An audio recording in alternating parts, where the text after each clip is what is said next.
After years of no contact, my parents sit me down, give me a letter. So I open it, and they tell me it's time. Time to risk everything for my sister's dream of having a child. Little did they know, I'd reached my breaking point long ago. Growing up, it was always clear that my sister Mary was the favorite. She's 2 years older than me, now 33, and it was like she could do no wrong in my parents' eyes. I mean, she was the classic golden child. My mom would go on and on about how pretty, athletic, and smart she was. Basically, she was everything they ever wanted. They'd even call her their golden apple or baby pie. Meanwhile, I always felt like I was in the background, like an afterthought. I was born 2 years after Mary, and let's just say I was not part of the plan. My parents didn't hide the fact that I was a surprise. On top of that, I was born premature with a heart condition. The whole situation with my health became another reason for them to treat me differently. I was in and out of hospitals my entire childhood, and every time they'd make these passive-aggressive comments about how much money I was costing them. I can't even count how many times my mom would say something like, "We'd be better off if we didn't have these medical bills." It always made me feel like a burden. But here's the thing, they didn't even pay for most of it. My grandparents covered everything that insurance didn't, but somehow my parents still held it against me. Looking back, I don't think they ever forgave me for being born with a heart condition. It was like they were resentful that I was an imperfect child or something. While they were busy treating me like a drain on their resources, Mary was getting treated like royalty. She got all the praise, all the attention. She was the star athlete, always the pretty one, and they acted like she was some sort of blessing from the heavens. But it wasn't just my parents, Mary herself played into this whole thing too. She knew she was the favorite, and she took full advantage of it. She was mean to me, like straight-up bullying, and my parents just shrugged it off. I remember one time she shoved me down the stairs because I accidentally touched her school project. I had a bruise on my back for weeks. My mom's reaction? She told me to be more careful around Mary's things. It was like I was invisible unless I was causing them a problem. It was lonely growing up like that. You'd think having an older sister would mean we'd be close or something, but no. She didn't want anything to do with me unless it was to make fun of me or blame me for something, and my parents just let it happen. It wasn't like they didn't see what was going on, they just didn't care. Mary was perfect in their eyes, and I was just there. School was my only escape, but even then, it wasn't easy. My health issues meant I missed a lot of days, so I was always behind. And of course, Mary would get straight A's and go to all her sports practices while I struggled to keep up. My parents never missed a game or a school event for Mary, but for me, they barely showed up to anything. One time, I got an award for a short story I wrote, and I begged them to come to the ceremony. They didn't. They said they were too busy with Mary's soccer game. It wasn't just the big stuff either, it was the little things too. Like, every year for our birthdays, Mary would get these big, elaborate parties with themes, decorations, and tons of friends. My birthdays were always smaller, quieter. Half the time, I didn't even get a real party. They'd just say, "Oh, we'll do something next weekend," and then forget about it. The worst part was seeing how happy my parents were when they were around Mary.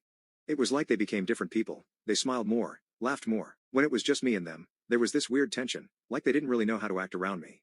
By the time I was in high school, I had learned to just keep my head down. I didn't want to rock the boat. Mary was already doing well for herself, she was on track to go to a great college and had tons of friends. Me? I just wanted to get through each day without feeling like a failure. But even that was hard when my parents constantly compared us. "Why can't you be more like Mary?" They'd say. "She's doing so well, you should try harder." It felt like no matter what I did, it wasn't enough. Even when I did something right, like getting good grades or doing well on a school project, they'd just brush it off. But the minute I made a mistake, they'd be all over me. I remember getting a C in math once, and my mom flipped out. She acted like I had ruined my entire future. Meanwhile, Mary could get away with anything, and they'd just laugh it off. It was exhausting always being second best. I never felt like I could be myself around my family because I knew they didn't really care about me. They cared about the version of me that didn't exist, the one who didn't have a heart condition, who wasn't always sick, who could keep up with Mary. But that wasn't me, and it never would be. The real breaking point came when I graduated high school. I was so done with the whole situation, I just wanted to get out. I begged my grandparents to help me go to college far away from home. I didn't care where, I just needed to get as far from my family as possible. My grandparents, bless them, were the only ones who ever really supported me. They paid for my college, and I went several states away. I can't even describe how good it felt to finally leave. For the first time in my life, I wasn't living in Mary's shadow. I could just be me without constantly being compared to her or reminded of how much I was costing my parents. Looking back, it's wild to think about how much they messed with my head. I spent so many years thinking I wasn't good enough, that I was a burden. But now, I see it for what it was, just messed up favoritism that they tried to pass off as normal. Even though I escaped, the damage was done. It took years for me to shake off the feeling that I wasn't worth anything. Even now, there are moments where I doubt myself, where I wonder if maybe they were right about me all along. But then I remind myself that it wasn't my fault. It never was. After I left home for college, things really started to change for me. It felt like a weight had been lifted off my shoulders. Being away from my parents and Mary was honestly the best thing I could have done for myself. It gave me a chance to start over without all the crap that came with being the unwanted child. I was finally free to be my own person. College was where I met Greg, my husband. I remember the first time we met. It was during one of those awkward icebreaker events in the dorms. I wasn't expecting much, but there he was, just being his genuine, kind self. He wasn't like anyone I had met before. Greg didn't care about appearances or what I could do for him, which was so refreshing after a lifetime of feeling like I wasn't good enough for anyone, especially my own family. Greg and I clicked instantly. He was patient with me, which was something I wasn't used to. He listened when I talked about my childhood, about how I always felt like I was in the background, and he didn't judge me for it. He just made me feel, for the first time, like I was worth something, like I actually mattered. He made me feel beautiful too, which was another thing I wasn't used to. Growing up, I was constantly compared to Mary, who was always the pretty one. I was never good enough in that department, or at least that's what I was told.